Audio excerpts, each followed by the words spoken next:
there anything more manly in life than bow hunting?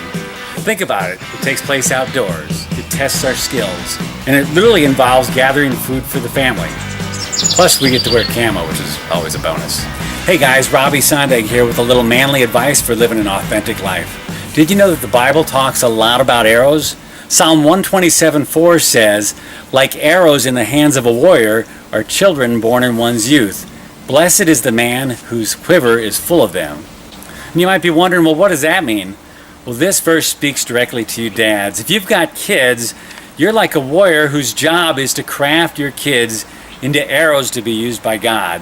And I know kids take a lot of time and energy, but they also represent perhaps your biggest opportunity to have an impact on the next generation. Have you ever seen a well-crafted arrow?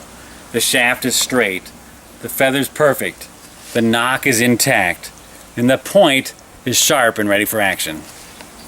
As dad, you're the primary crafter of your arrows. Don't underestimate your role in shaping their identity, their character, their relationships, and their mission in life. So how do you do this? Spend time with them every day. Have actual discussions with your kids. Intentionally impress the love of the Lord on them in the daily routines of life. Don't leave this solely up to mom. Lead courageously and get into it. So yes, there is something more manly in life than bow hunting. It's investing in your kids. Don't let them exasperate you.